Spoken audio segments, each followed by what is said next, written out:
Hello, how's it going? Hope you're doing well. Today I'm playing the Elementals deck that absolutely slammed me down last week when I played the Azorius value deck. If you caught that video, you'll know just how badly this deck beat me up. And in fact, after recording that video, I was so impressed with that opponent's deck that I immediately went and found a version of that Elementals deck and started practicing it. I played it a ton last week, and I'm happy to report that this deck is not only incredibly fun to play, but it is also super powerful. So I'm going to talk a little bit about the deck and then of course hop into some gameplay so you can see how it plays out. But of course I have to ask you to sub up if you haven't done so already, and also leave a comment down below. Let me know what you think about this version of Elementals. Do you like this one, or do you prefer the Izzet Spelementals deck? Which one do you think is going to be a more competitive deck on the ladder? So what is going on with this deck? Well, it's pretty simple. We are playing 3 of the mythic elementals from Lorwyn Eclipse, 4 copies of Vibrance in the deck. Now, if you don't know how the elementals work, they have 2 ways to cast them out. They have their original cost, in this case 5 mana, or they have the evoke cost. Now, each of these elementals comes with 2 abilities. In the case of Vibrance, it says when this creature enters, if red was spent to cast it, this creature deals 3 damage to any target. When this creature enters, if green was spent to cast it, you may search your library for a land card, reveal it, put it into your hand, then shuffle. You gain 2 life. So if you do the evoke cost, you kind of have a choice. Do you pay red or do you pay green? Which do you want? Do you want the removal, or do you want to go get a land? If you end up casting this out for its full 5 mana, you can probably pay red, green, and 1 generic, and then you get the benefit of both abilities. And you also get to keep a 4/4 on the field. That's how these elementals are working if you haven't encountered or experienced them yet. So Vibrance, very powerful, a little bit of removal, also a way to fix our mana. Wistfulness, similarly, 6/5 for 5. It has 2 abilities. We can pay green to exile target artifact or enchantment that an opponent controls, or we can pay blue to draw 2 cards, then discard a card. Deceit is a 5/5 for 6 mana this time around, but it has different abilities. Blue allows us to return 1 target non-land permanent to its owner's hand. It can be one of our permanents, but most of the time it's going to be one of our opponent's permanents. And then if black was spent to cast it, target opponent reveals their hand, you choose a non-land card from it, and that player discards that card. So all 3 of these elementals are doing something a little bit different, but incredibly powerful, and that's kind of what is the backbone behind this deck and what also makes it super fun. Then we are also playing 2 copies of Sunderflock. It is a 5/5 flying elemental. I'm sure you've run into this one before. It costs 9 mana. However, it costs X generic mana less to cast, where X is the greatest mana value among elementals you control.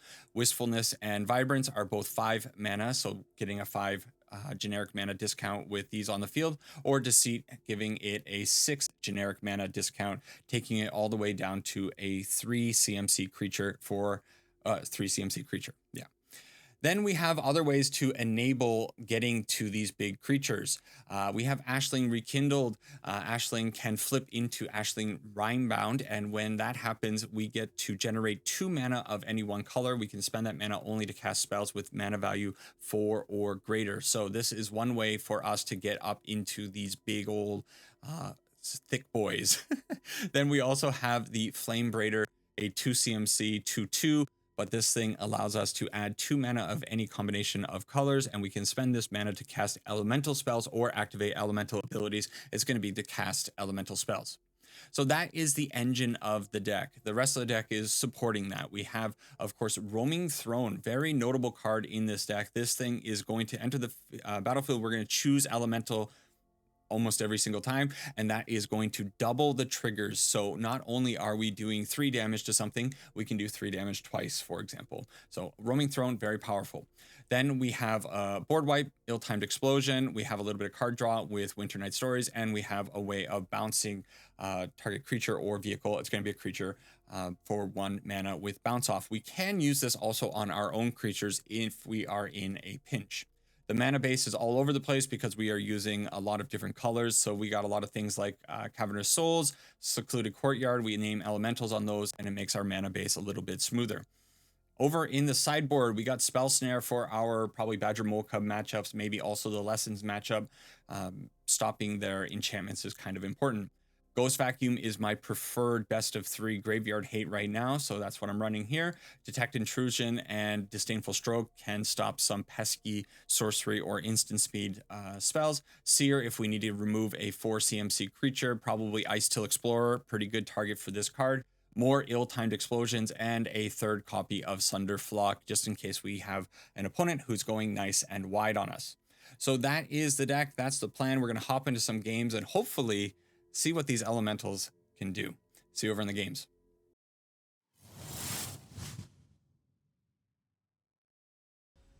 All right, elementals in standard, playing against Raph.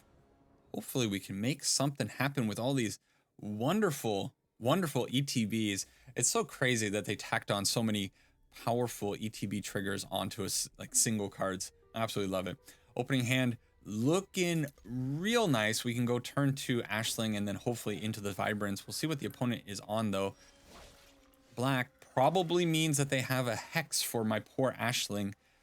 Do I want to keep the breeding pool? Probably not. I think I probably will end up drawing into lands going forward, and I probably want to find a little bit more action against an opponent who seems to be running, counter spells. All right, Ashling, poor girl, into the spell snare. Is that what's happening? No more lies. Oh, opening up with this nonsense. Not what you want to do. I actually don't run into too many opponents playing like Jeskai or 4-color control anymore. I just don't really see it too much on the ladder. We have not really drawn overly well. I think I'm just going to fire off this Winter Night Stories though. Draw an excessive amount of lands and throw away 1 Vibrance. I think that's probably okay. What we need to find are the Deceits in this matchup so that we can at least, rummage through the opponent's hand and kind of get rid of some of those problematic cards that they might be sitting on.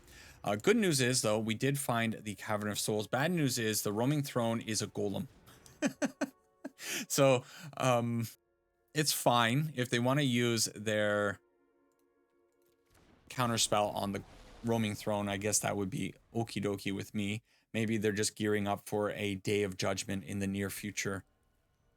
But Roaming Throne having Ward 2 does make it a little bit harder to get rid of, except if your opponent has the inevitable defeat, can't be countered. A little tip for y'all, if you're going up against Ward creatures, turns out cards that say cannot be countered are pretty good.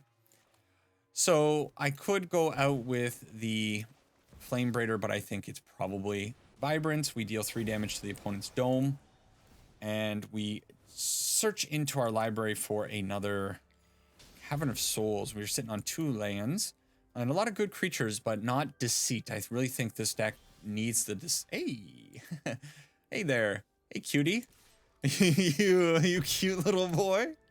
All right, let's put the Elemental onto the field and let's cast an uncounterable Deceit. We'll reach into their hand and find their Day of Judgment. Show me what you got. We are not bouncing anything. We want the Vibrance on the field. There is the Day of Judgment and the Ultima. That sucks. What? Why? Why is it this? Why are you the way you are, opponent? I suppose we get rid of the Day of Judgment and we'll make them spend the entire 5 mana to get rid of both of these creatures. Lightning Helix to the dome, which is smart because the Lightning Helix is probably not going to be able to kill anything on our side of the field. There is the Ultima, as we expected. And, okay. So, from here, do I ever think that I get value out of that? I don't know. So, I'm just going to put the Wistfulness out this way. It lets me draw cards. And it lets me probably get rid of this card. I don't think that's going to be overly good. Probably also fine to use the Winter Night Stories while I can. Grabbing Bounce Off could be good later when they make tokens, so I'm going to keep that. Ill-Timed Explosion could also be pretty good later. Do I need all of these lands? Probably not. So let's just throw those away. Which one do I want to throw away? Let's throw away the double steam vents. We'll hold on to the breeding pool. And yeah, put it onto the field. 2, 4, 6, 7 mana available to us. And we still have the Vibrance that can go and fetch us one more. Okay. Consult the star charts. So I guess I do have to be a little bit aware that they might start sending these lightning helixes at my face. So probably Wistfulness is going to die here to the Get Lost. Do they allow the Get Lost? That's surprising to me. Okay. Deceit. I know it's maybe a little bit crazy, but they can't counter it. They only have 2 mana available to them. We'll reach into their hand and maybe find another board wipe. And if we can get rid of a board wipe here, we might be in pretty good shape. If they don't even have a board wipe, maybe we get rid of the get lost. Day of Judgment. Okay, let's see if they put all of their mana into the Wang Shi Tong. Probably not. They're going to use the Get Lost to get rid of probably Wistfulness here. A little... I'm surprised by that. Okay. Damage up top. I mean, it does keep them alive. And maybe now they're thinking that they can use the Wang Shi Tong as like a blocker. We might be able to squeak out a win right here. So if we attack in, they're like, I'm going to use all my mana to cast the Wang Shi Tong. We have the bounce off. We get rid of the Wang Shi Tong. Yeah, we got him. And then we have the follow-up Vibrance to end the game for the last 3 points of damage. What a cool little win here. Just squeaking it out against a control deck. Okay, good opening. So, against control, probably they are packing a ton of 2 CMC interaction. We probably want to have the spell snares. We probably want to have the detect intrusions, and we probably also want to have the disdainful strokes. All of these are going to come in handy. What's probably not going to come in handy, I don't think the ill-timed explosion going to be overly great in this matchup, because what am I going to get? Some 1/1 prowess creatures. I think we probably just, if we get to that point of the game where they're casting Jeskai Revelation, game's over. I also kind of think that the Flamebraider, well, actually Sunderflock might not be overly great as well. It is, yeah, no, Sunderflock is going to just rot in my hand. I think what's going to end up happening is I'm never really going to be able to keep a big elemental on the field, and Sunderflock is just going to sit there as a 9 CMC creature in my hand. Deceit, I don't, the original deck had Deceit in the sideboard, but I've removed it for some reason. So from here, bounce off, also not a ton of value, so I think we go down a number of the bounce offs and just keep one just in case and try it like that. So we have our interaction with our blue mana. We need to find blue mana to be able to cast it out. The deck is playing a lot of cards that generate mana only specifically for creatures. So I think that's something that I have to be aware of when I'm playing this one, is that my mana base needs to agree with my cards. Oh man, it's a little bit of a rough hand, but against a control player, I kind of want to keep 7.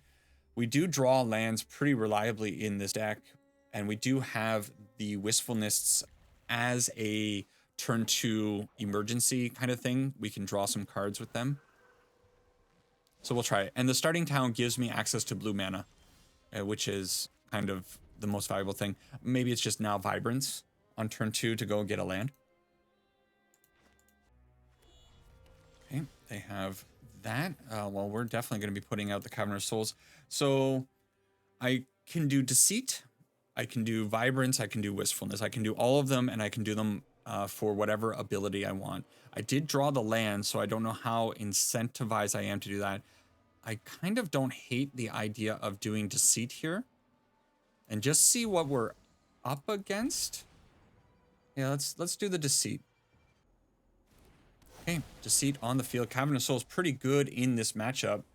It means that I don't really care about No More Lies and 3 Steps Ahead most of the time. Day of Judgment and Inevitable Defeat are both really powerful. Which one is going to be a bigger problem for me? Probably Do they have the mana to cast? They do have the mana to cast the Inevitable Defeat. I actually don't know. I'll just take the Day of Judgment. Board wipe. Why not get rid of it? That way, if we do end up finding like Flamebraider or Ashling, we can put them on the field pretty comfortably, and they're going to have a harder time removing them. Next turn, like the Winter Night Stories is great, but knowing that they have these two spells available to them, I don't really think I want to run my Winter Night Stories into that, especially not the No More Lies, because the No More Lies means that they are going to be able to exile it, and I don't want them doing that. I'm going to wait one more turn before I decide to do something. I wonder, they use the 3 steps ahead to draw cards. It's actually probably better for me, just because I do have the Roaming Throne and I do have the Winter Night Stories, which are counterable things. There's all their mana, so more than likely what's going to happen here is they're going to cast the Inevitable Defeat on the Roaming Throne. It's fine. They could use the No More Lies to get rid of it. Actually, probably No More Lies is better here for them if I am the opponent.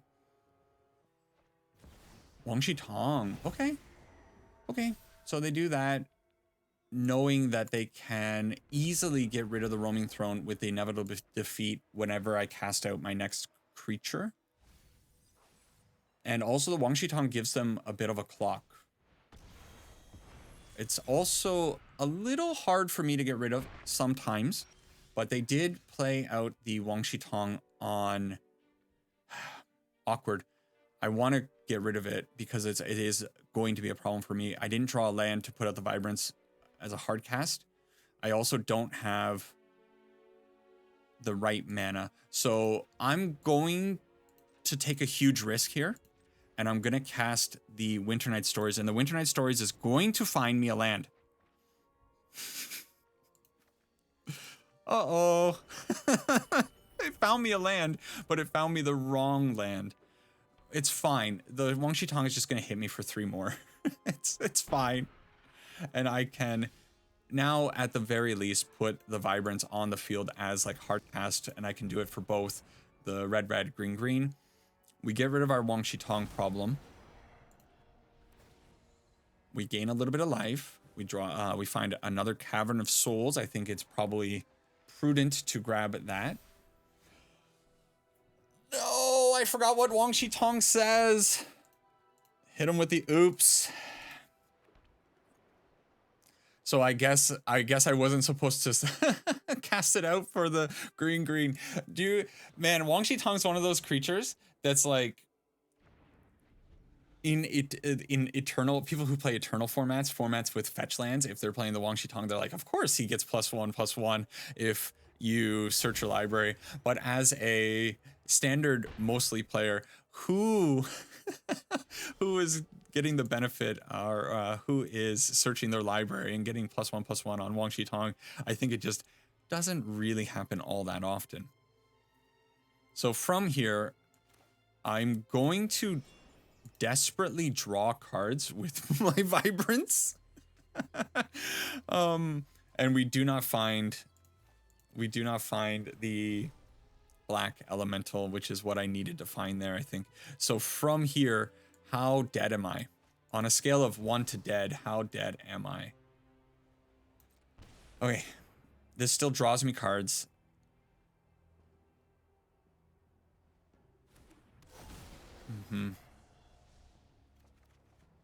Still no Deceit. Plenty of lands though to play out. Okay.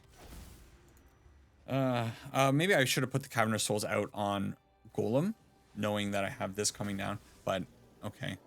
Unagi, is that a problem for me? I guess it is a little bit of a problem, especially if they get rid of the Wistfulness, which they probably can. They just, okay. Offer the trade here, and oh, we were at 4. When did we get down to 4? I thought I was at 5. all right, it's fine. It's fine. A little bit of awkward running there and a little bit of stupidity allowing the Wangshi Tong to live. If I had, I could have cast the Vibrance for just like red, generic, right? Or yeah, that's fine to do that. and we would have maybe been in a better position. So maybe I threw away that game, but that's a lesson to be learned, well, at least for me. Just a friendly reminder that Wang Shitong is still maybe a beast. I don't like this hand, but I'm going to keep it. Flamebraider is, I mean, it's going to die, right? It's going to hit the field and then it's immediately going to be snipped away. We don't want to find any more lands here, especially if we do have the Flamebraider survive one more turn. Wow. Is it possible? It's, ooh, okay. So we can just run out this. Why not? Get a Vibrance on the field. Turn 3 Vibrance, not the worst thing. We get to grab our Cavern of Souls. And we are now sitting on 4 lands in hand. The opponent hopefully doesn't know that. 5, did I say 4 lands? 5 lands in hand. We attack in. We're going to get hit so hard. We're going to get so hard with a board wipe here. Here comes the Day of Judgment. And we're sitting on nothing but lands. What? Come on. It's such... I'm 12 cards deep in my deck, and I have drawn literally not a single card outside of my opening hand. Is that correct? Did I start with Flamebraider, Vibrance, and Roaming Throne? Okay, bounce off's actually okay. But I got to imagine that they have a... If they have a Wang Shitong here, it comes in as a 3/3.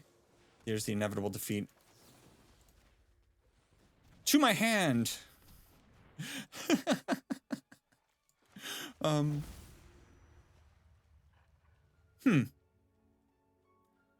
2, 4... Oh? Hang on. Oh? Do I kill my opponent here? Do I? That's fun. If this resolves? Oh, no. I was too focused on being able to do it. And what I should have done, just in case they had something they could do with this 1 mana, which I don't think they do. I don't know if there's a 1 CMC counter target spell or creature in the format, but I should not have tapped down the Cavern of Souls.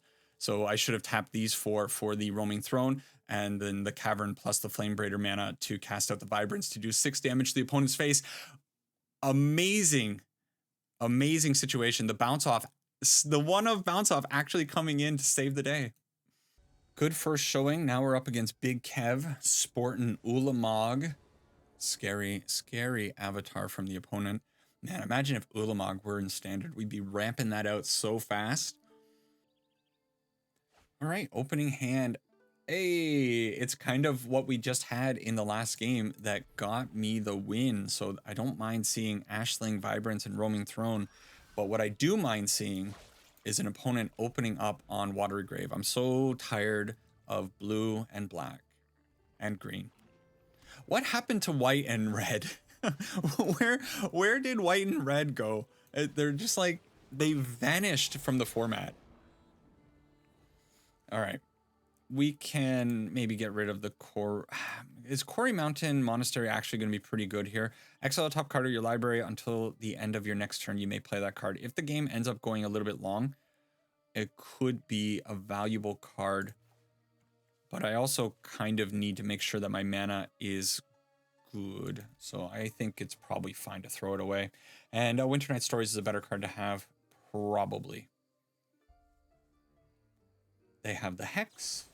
Bitter Triumph, getting rid of a little bit of graveyard hate, mainboard graveyard hate from the opponent. Ooh. So next turn we can't do anything because they domed our poor Ashling. So that means that probably I just need to go out with this and cast the Winter Night Stories, draw a couple of cards, see what we're dealing with. That's a lot of Winter Night Stories. All right, we'll put a roaming throne in the graveyard, and we have more cards that we can draw with. Maybe that's, I don't know if that was right or not. Maybe I should have pitched 2 cards, but you never like throwing away 2 cards, right? From here, I think probably you just slam the roaming throne. It's a little bit of a tricky card for them to get rid of. If they have nowhere to run, it does -3/-3. It does get around the ward though. Otherwise, they just got to pay for it, which they have 5 mana. It's probably not a big deal to be able to pay for it. Whoa, deadly cover up. And they're going to go and take our roaming thrones probably from our deck, which is... No, they didn't. Oh, yeah, they are taking the roaming thrones. It's fine. Well, we have 2 more in the deck, but it's okay. Little unfortunate that we didn't find a land there. We really would have liked one to be able to cast out the Vibrance. Well, now we have plenty there. So we're going to play out probably the starting town this turn. We want to go Steam Vents next turn. So what do I want to throw away? I don't want to throw away my Vibrances because I think probably I'm going to need them eventually. And I don't think I'll need a Pit of Offering. Is it actually just like the ill-timed explosion? Maybe. So starting town comes in tapped. We have the bounce off just in case things get really hairy, but I don't think that's the case. If they load up the Restless Reef, I'll definitely bounce it. Oh. Oh. Is the opponent doing like a scam deck? If they are doing scam, it's going to be a big problem for me. Scam meaning like they, oh, I know what this is. This is, oh, I needed the Pit of Offering. Dang. So this is a Kavaro list. This is a Kavaro Elementals list. All right. This is the situation we're in. So we're going to get hit with the Deceit next turn. Probably. Bitter Triumph from that. That's fine, I think. Let's grab a Cavern of Souls just in case we need that in the near future. And I don't know how important it is for me to have the bounce off available to me, but I don't think my life total is too threatened, so it's probably fine just to put it out like that. Okay. Flamebraider against a Harvester of Misery. So we're definitely going to put this out, and I think probably it's just draw a couple of cards, see what we end up finding, and go from there. Wistfulness is okay. Let's get rid of... Is the Flamebraider too weak? Like, it's just going to hit the field and die, especially knowing that they have a Harvester of Misery. And I can't block the Harvester of Misery, so I may as well just tap down the Winternight Stories. We find more lands, which I don't really want. Okay, we still have the bounce off that we can maybe use if I want to conserve a little bit of my life total with this Harvester of Misery attacking in. But how much is this to activate? They can load up the Restless Reef. And this is just target creature. It doesn't say non-land. So, oh, there's the Kavaro. They grab Ashling? Oh, that's unexpected. I guess they're just so desperate to draw a card. So from here, it's fine. Let's just bounce the Harvester of Misery. It's not really doing anything else. And now we have the opportunity. I could wipe. No. We'll attack in. Attack in for 6. They block with the Ashling. Does that mean that they have... Does that mean that they have a board wipe? Maybe. Let's do Winternight Stories. We have 2, 4, 5 mana available to us, which is not quite enough. So let's decline throwing away some of our things there, and I think we will go this way. How foolish is it of me to possibly throw another big creature onto the field? Does that incentivize them to try to wipe the board?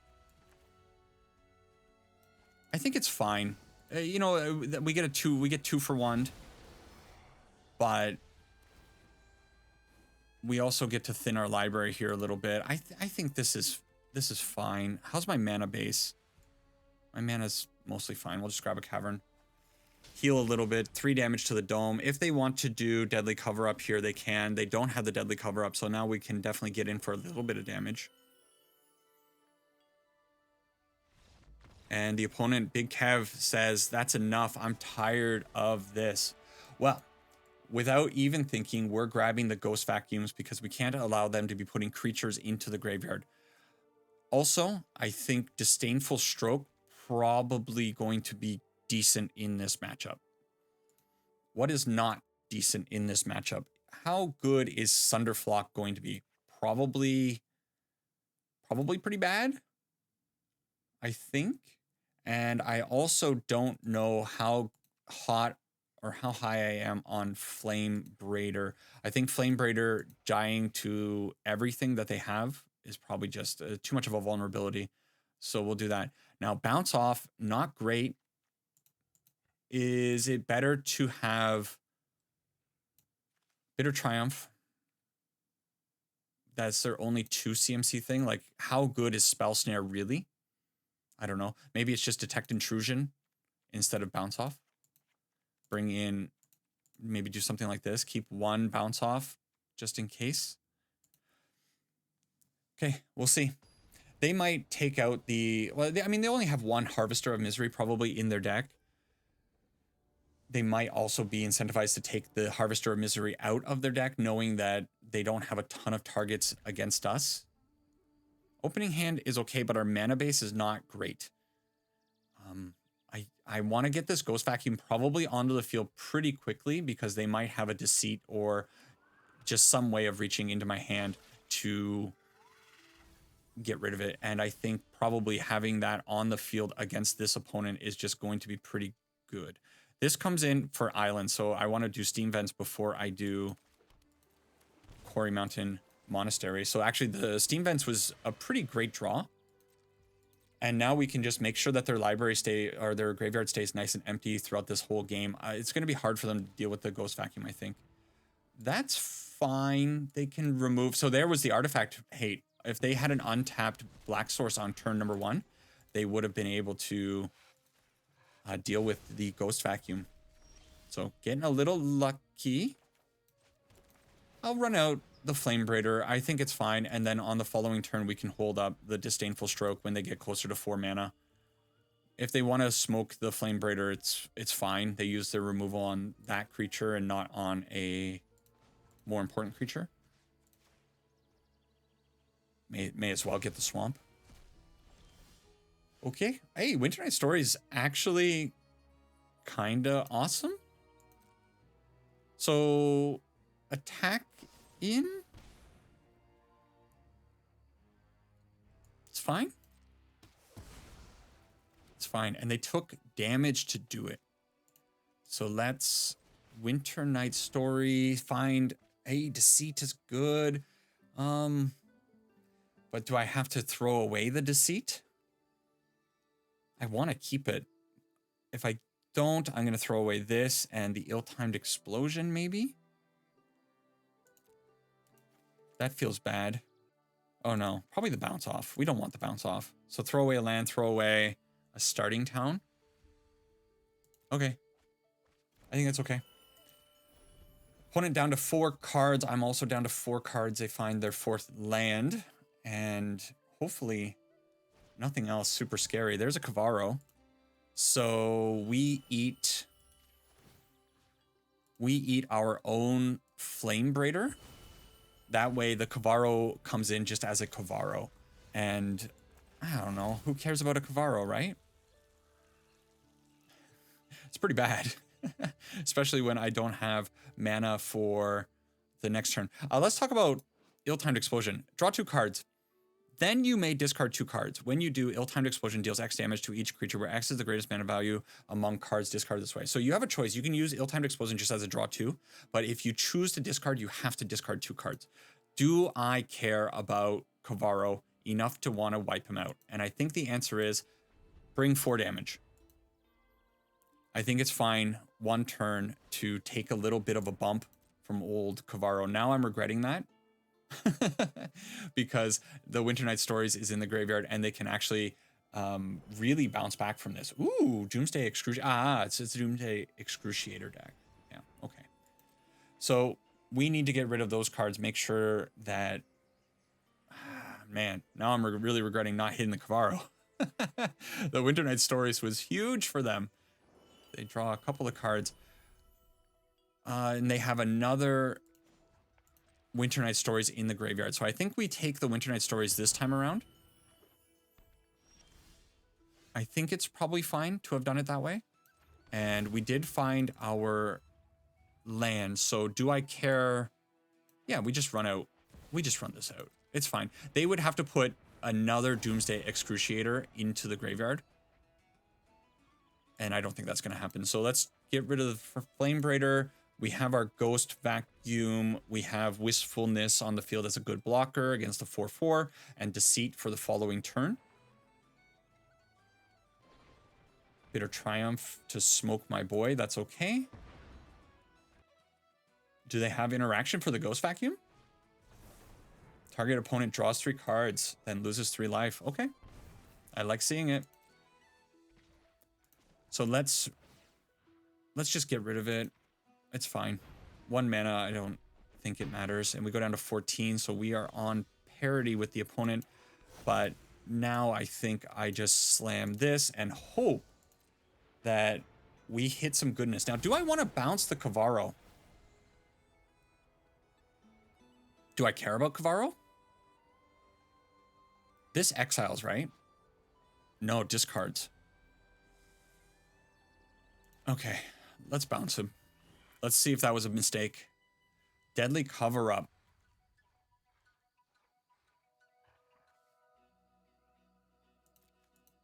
All is bad. So what do we have for creatures in the graveyard? Wistfulness. So I still think we take the Deadly Cover-Up. And if they want to spend their turn playing Kavaro out for a Flamebraider, is probably going to be their only target because we'll get rid of our Wistfulness. It can be maybe okay. I'd really like the Deceit to survive 1 turn. Okay. I guess hopes and dreams there are not really working out, but that's fine. And now they are going to get... suddenly things are looking really good. Maybe the Kavaro is a bigger problem than I thought. I don't really think I can allow them to have... Just make sure that nothing bad is in there. I don't really want them to have this. Can I see what mana that they... What did they cast this for? Okay. We'll just get rid of the Deceit. They didn't cast... They can get the Wistfulness, but they definitely didn't cast the Wistfulness for black or green mana, so they can't kill my Ghost Vacuum, but they could have probably reached into my hand with the black mana. So from here, I think the only choice that I really have is... Oh, I messed up. I messed up. No, I didn't have a choice. I did not have a choice. We'll decline discarding anything. We'll put out Spire Bluff. And now we are taking 4 damage from our own Wistfulness.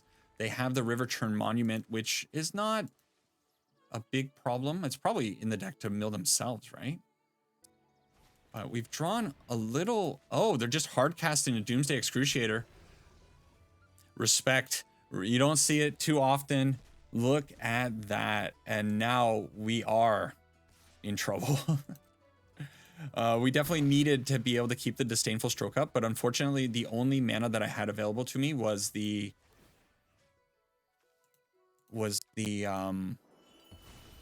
basically the creature mana. Oh no, and now we're dead because they have the Restless Reef. We drew kind of poorly, I would say, in the course of this matchup. I think we kind of hit a lot of our useless trash. Okay. I still think what we have in the deck is going to be fine. I still don't think Spell Snare is going to be good in this matchup, so let's go to game 3 and hopefully it's a little bit better.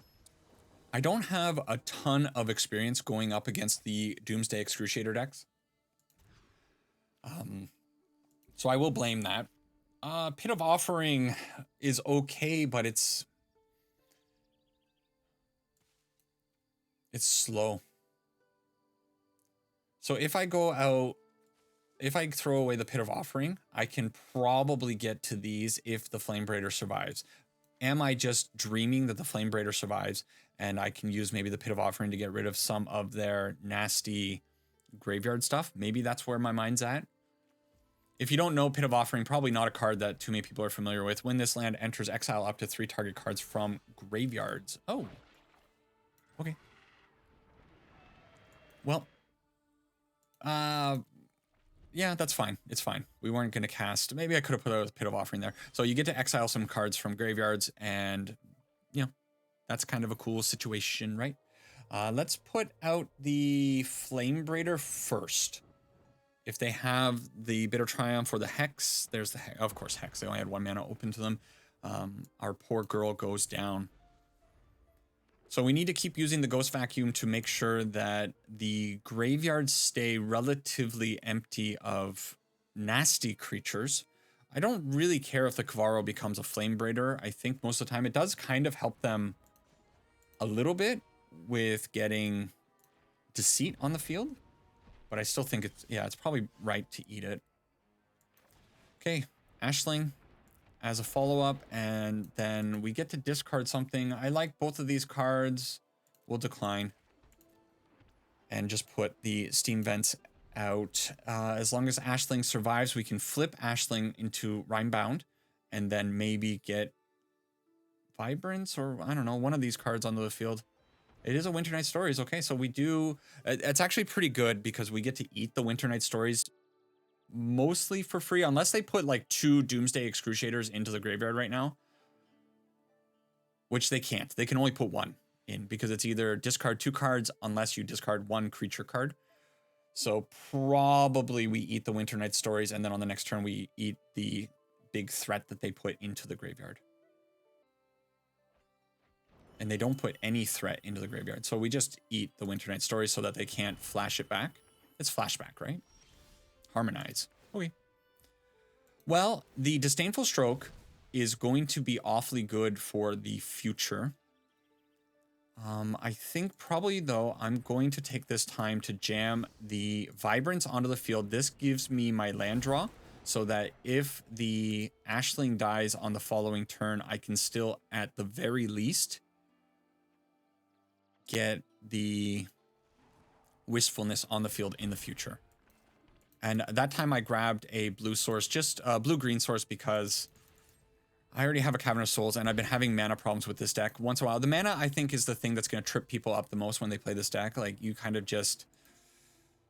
things get a little bit funky when you're running with weird mana bases. Yikes. Okay. So Deadly Cover-Up, they get rid of my Vibrances. 3 cards ripped away from my deck is not nice. But I guess that's what was going to happen. Yeah, let's eat the Deadly Cover-Up. It's fine. It gets rid of their Collect Evidence for the future. We have another Disdainful Stroke. I got to present threats. So let's put a Wistfulness on the field. It sucks that I can't protect it with a Disdainful Stroke, but I'm so far away from being able to do that that I think, you know, you just put it on the field anyways right now. Hope that it holds. This is draw 2 for 4 mana. I'm going to keep it on the top of my library because at the very least, next turn I can go Ill-Timed Explosion, draw 2. Fudge.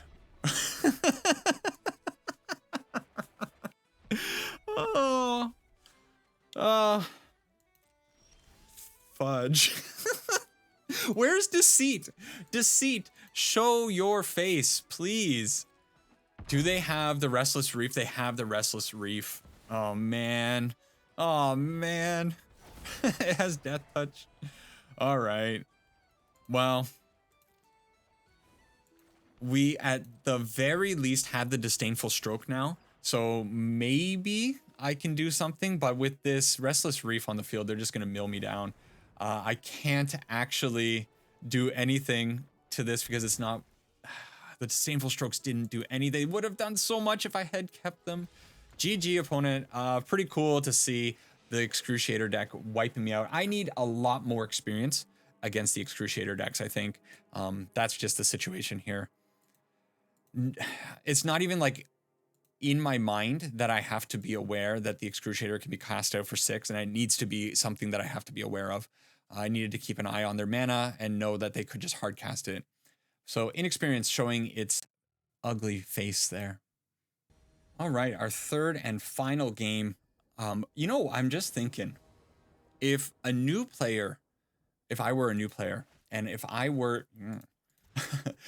to queue into game 1 Jeskai Black into game 2 Doomsday Excruciator, I think I might be like, man, I'm not playing standard. This format sucks. Or this game is terrible. What are people doing? Is this, oh my God, what?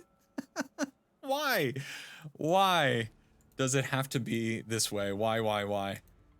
Okay. So now, is it really going to be Jeskai or Azorius control for game number 3? Is this the punishment that I'm facing for, I don't know, existing? Yeah. Oh my God, it's the Shiko deck. The Shiko deck is so good. And look at this hand. It's just incredible against me. So they can use, I guess we get rid of the Go Ninja Go. Go Ninja Go plus Shiko is just so powerful. At the very least, with the Get Lost, they have to like give us something. But oh boy, what a bad morning on the ladder.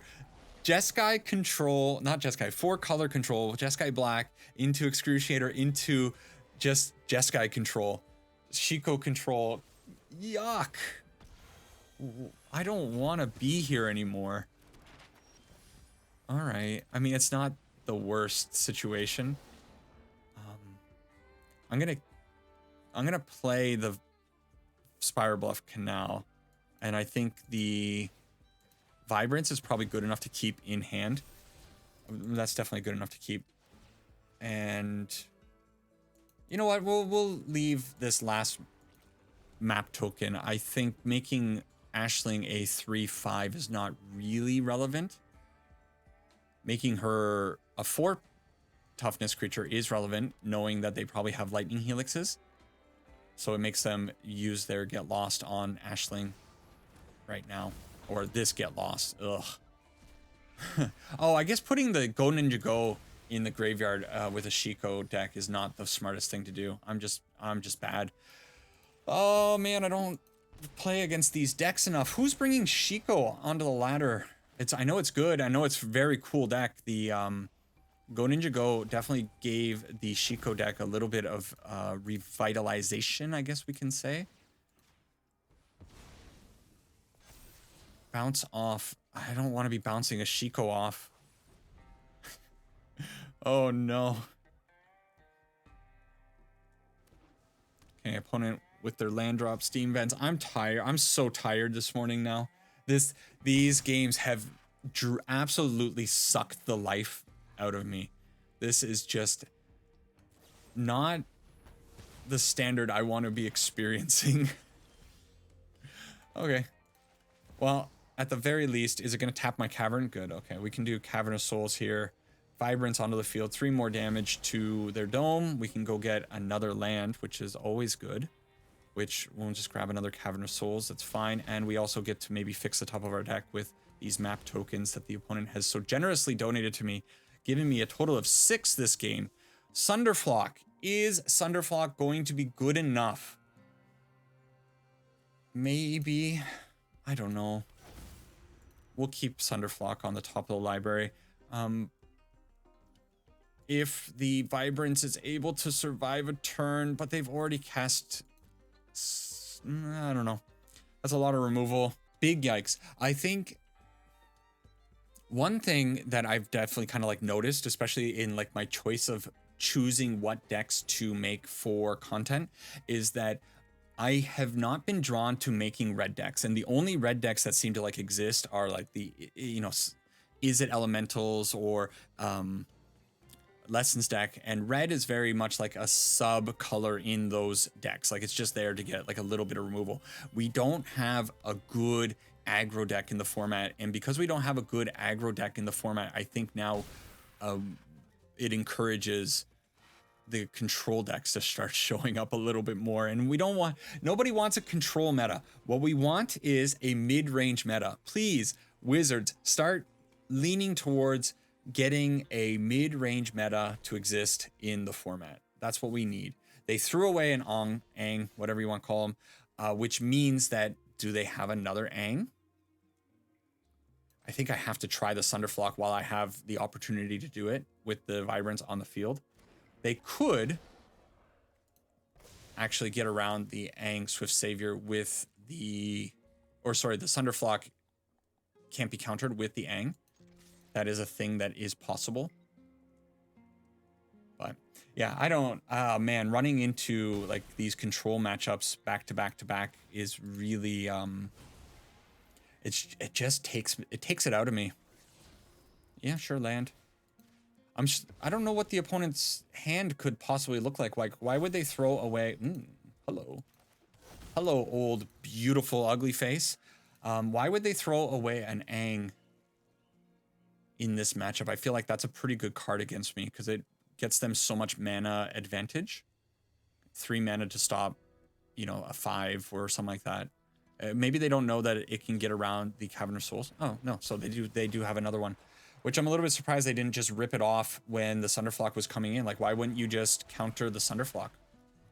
I guess because I can just cast it back out. Because this Airbend is different from Plot. That's where my brain is falling apart. Plot stops the ability to cast it on this turn, but Airbend does not. So they hit us with that. But the thing is, I have a free Sunderflock. They have 2 mana available to them. I guess I don't have a free Sunderflock. I have a 2 CMC Sunderflock. Why was it showing 0? Oh, because I was still... That's interesting. I was getting the discount?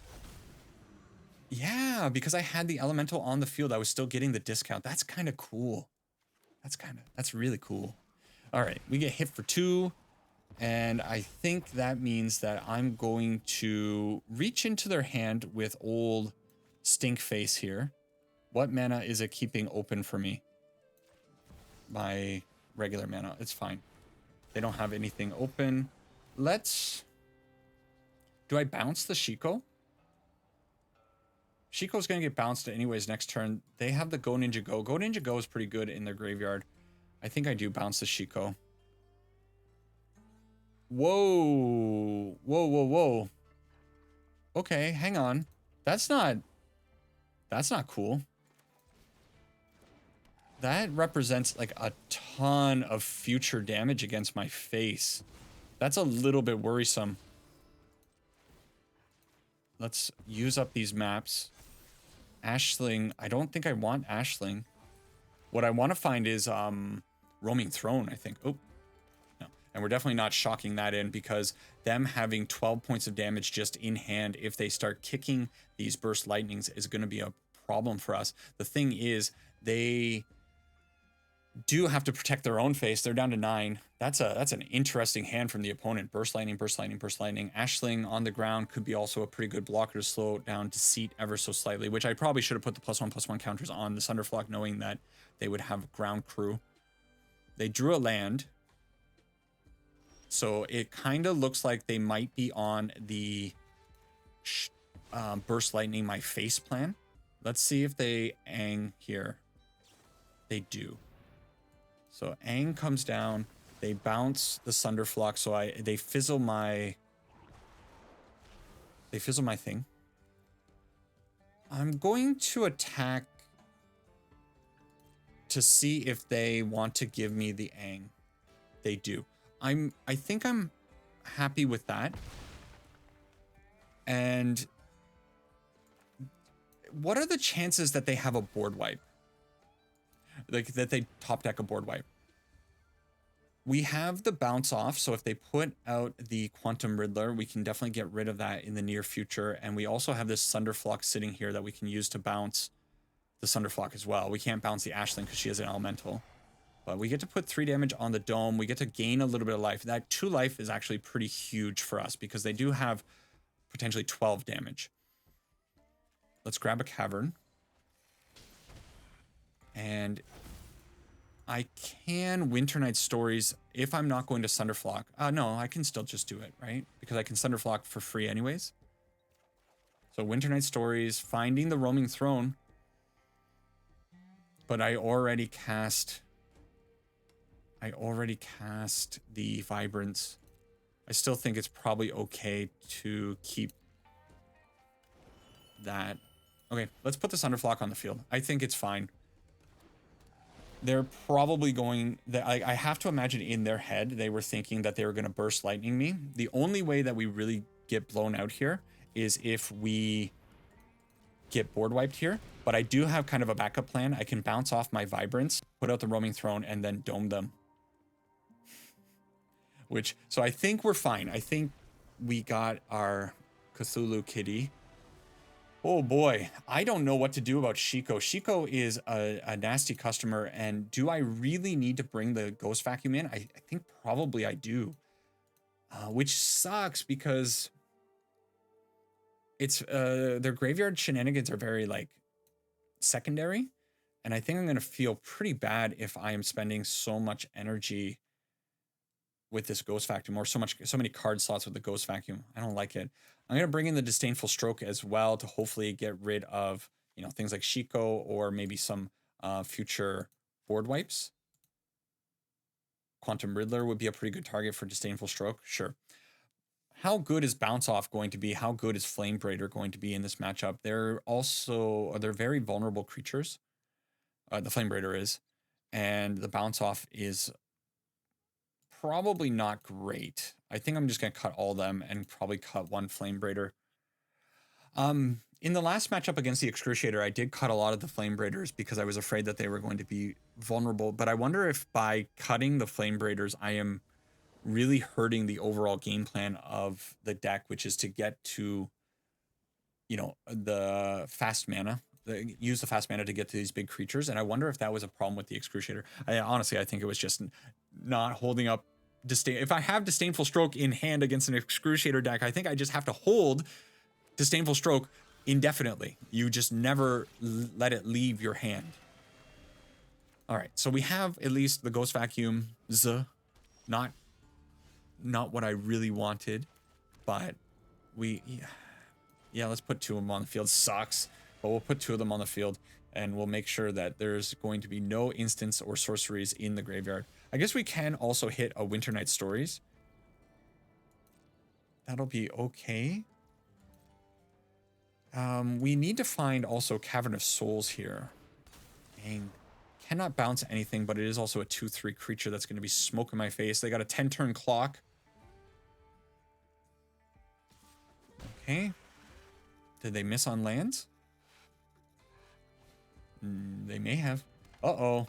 Did they bring in early aggression? So, I could put out the Vibrance, but I think it's probably better just to run out the Roaming Throne, hope it survives, and then we can get extra value out of these elementals. If it doesn't survive, then at least we can cast the elementals on to the field for their regular cost, and we don't have to worry about you know, losing that creature from the evoke. It's a thought. Okay, they throw away the Shiko knowing that we have the Ghost Vacuums. I guess Shiko loses a little bit of value in that case. The Roaming Throne actually might sit on the field. Has their deck like transformed into something completely new? Like, I kind of love that suddenly the opponent's deck looks so different. But we eat that. We eat also the Shiko. And next turn, this Vibrance more than likely hitting the field, 100% hitting the field now. And we get to do it for everything. We're going to gain 4 life. We're going to dome 2 different things. So I guess we get rid of the Voice of Victory. And we also get rid of the Momo. I'm a little bit happy that the opponent scooped it up there because I know this video is running long. Man, if you can get a Roaming Throne on the field, you can really do a lot. So we took down 2 control decks, lost to the Excruciator deck. I think we had a fighting chance in that Excruciator deck game if I were a little bit smarter, though. Let's talk about it in the wrap-up. All right, so my money mentals is what I'm calling this deck because this deck is expensive. But if you are going to craft it, it's strong, and more importantly, I actually have been having a ton of fun playing it, which I've been saying a lot. I have actually been finding quite a few decks. If you go back over the last like 4 videos of that I put out, all of the decks have been like super enjoyable decks for me, and I've just I think that a lot of the decks that I'm choosing to play these days do have some unique qualities to them, and they are different from what you would expect. I don't like playing meta decks. I think if you've been watching the channel for quite a while, I don't really like. I'm definitely going to play Ouroboros Cub because it's strong and how can you get away from it, but I'm going to try to throw a little bit of a spin on it. I don't like just gravitating towards the S tier. If you go to like a lot of websites, they just show like this is the best deck, this is the A deck, whatever. I don't know why. I got like a little bit of a malfunction in myself personally, and I tend to steer away from those decks. This deck, however, is strong. It's definitely not going to be like S tier, but I think it's a strong, like low A tier deck, in my opinion. The problem is its cost is outrageous, but it does so much. And the fact that we did pretty well against the control decks. This deck also does very well against a lot of creature decks. Obviously, when you're running Sunderflock, if your opponent is going wide with a bunch of creatures, this thing absolutely blows them out. And if they don't have effective removal for your Vibrance, Wistfulness, and Deceit, like things get out of hand really quickly. Unfortunately, Ashling and Flamebraider in the format, they then tend to be lightning rods, which of course 2 CMC is like the creature cost of I'm going to die as soon as I hit the field. Like that's just what it is in the format. So it's to be expected. But if they do stick, things can get pretty good pretty quickly. Overall, love the deck, love what it's doing. I'm going to be playing a little bit more. You know what's a little bit of a shame though, which as a little outro thing, what are these called? These are called like incarnations. Man, Catharsis. Catharsis. It's so telling. I did not intend this. Look at my elementals. I bought the art pack when Lord Wind Eclipse was in the format, and you can see Emptiness, Deceit, Vibrance, and Wistfulness. I took the time to go in here and click on the special art for that. Poor Catharsis doesn't even get the like the one from the Mastery Pass. I have not, or sorry, that's from the Mastery Pass. I haven't clicked on the regular one because the poor Catharsis just cannot find its place in any deck. Maybe this will be a project for me to try to figure out a way to make this card work. But this thing just pales in comparison to the main 3, and even Emptiness has seen play in some reanimator decks. It's a pretty cool card, but poor snail face here is a little bit too slow, I guess. A real shame. If you have any ideas for how to make that last element, I've already forgot its name. What is its name? What's Catharsis? If you have any ideas of how to make Catharsis work, go ahead, leave them down in the comments. Let me know if there's some game plan that we can make happen with this poor card.